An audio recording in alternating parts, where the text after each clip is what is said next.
तो आज के डेट में म्यूचुअल फंड को लेकर के क्या आपको लगता है कि रिस्क ज़्यादा है? किस तरह का रिस्क आज के डेट में है? म्यूचुअल फंड में एक ही रिस्क है, हम्म, आपके खुद के बिहेवियर का। Technically mutual fund as an instrument can give you a zero loss. Hmm, इसमें लॉस होने की संभावना जीरो है। क्यों ऐसा है? क्योंकि म्यूचुअल फंड का मतलब क्या है? कम से कम 70 से 80 बिजनेसेस, हम्म, भारत के चुनिंदा बिजनेस का एक पोर्टफोलियो बनता है। हम्म, लॉस का मतलब दो होता है, या रिस्क का मतलब दो होता है। एक पैसों के खोने का रिस्क, जीरो हो जाने का, और दूसरा पैसों के उतार चढ़ाव का रिस्क।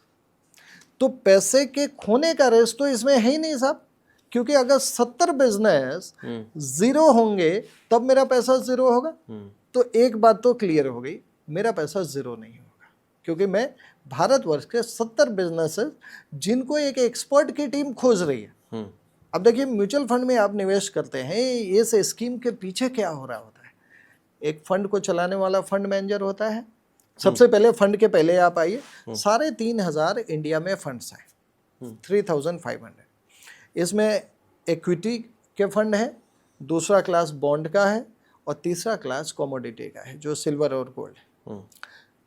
आपने एक प्रोफेशनल की मदद लेनी है कि इन तीनों असेट क्लास की परसेंटेज एलोकेशन क्या होनी चाहिए आपके पोर्टफोलियो में, और अलग अलग टाइम पे इसका रीबैलेंसिंग भी होना चाहिए।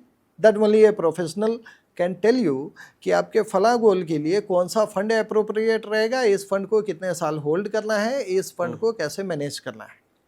तो आपने अपनी फाइनेंशियल प्लानिंग में पहले फंड का सिलेक्शन कर लिया। अब आ जाइए फंड के अंदर। फंड के अंदर जो स्टॉक का सिलेक्शन है वो किन्होंने करना है? एक फंड मैनेजर ने करना है। अब फंड मैनेजर उस फंड की स्ट्रैटेजी के मुताबिक ही स्टॉक सेल करेगा और स्टॉक परचेज करेगा। अब फंड मैनेजर के पीछे एक बहुत बड़ी टीम है। जैसे अगर मैं मान लीजिए आईसीआईसीआई का एग्जांपल दे रहा हूँ, हर कंपनी के पास ऐसे ही है।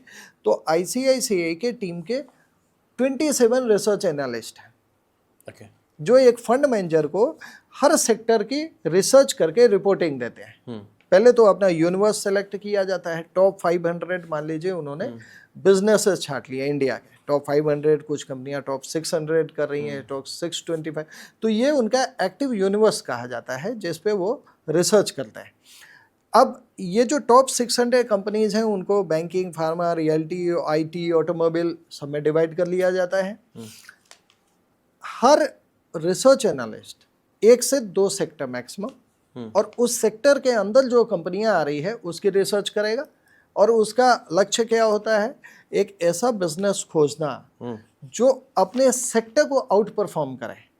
जैसे मान लीजिए रैनबैक्सी एक स्टॉक है, फार्मा उसका सेक्टर हो गया, और ये सब मिला के हमारी इकोनॉमी में आता है। सो क्या रैनबैक्सी की ग्रोथ अगर 12% है तो एवरेज फार्मा की ग्रोथ 10% है और जीडीपी की ग्रोथ 8% है, तब तो यार इसको बॉटम लाइन अप्रोच कहा जाता है कि फिर तो आप ठीक जा रहे हैं कि आपकी जो स्टॉक, जो बिजनेस आपने सेलेक्ट किया है वो आपकी इंडस्ट्री को आउट परफॉर्म कर रहा है, और इंडस्ट्री आपकी जीडीपी से ज़्यादा आउट परफॉर्म कर रही है। सो ये सारे स्टॉक का सिलेक्शन करने के लिए 27 रिसर्च एनालिस्ट की टीम होती है। वो फंड मैनेजर को ब्रीफ करते हैं। फंड मैनेजर की अपनी मीटिंग के बाद किस स्टॉक को खरीदना है, किस प्रोपोर्शन में खरीदना है, कब बेचना है।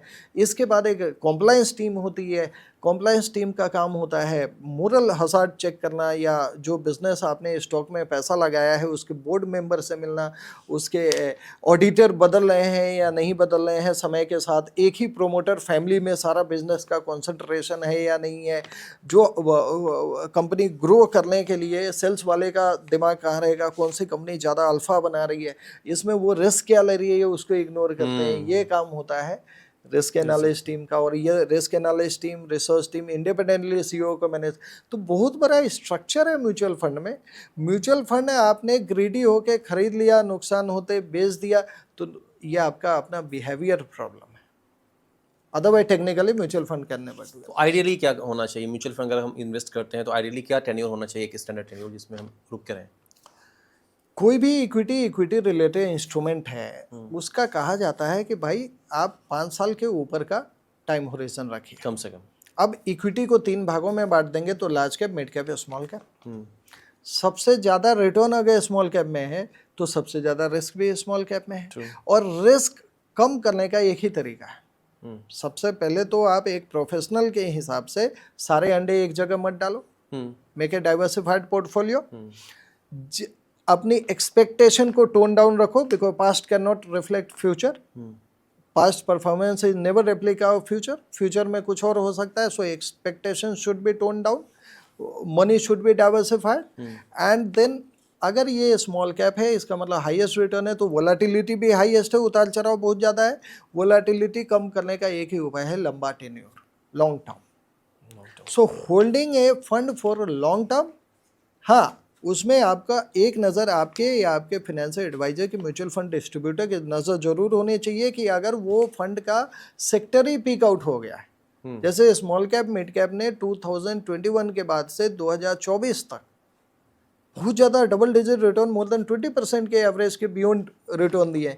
सो there will be some point of time when which this sector will go over valued, PSU will go overvalued, defense will go overvalued, which has given maximum return. So that may be a time you have to take a balancing call. Sit with your mutual fund distributor, balance your risk of the portfolio, get into some which is not overvalued, not overvalued. Asset allocation practice की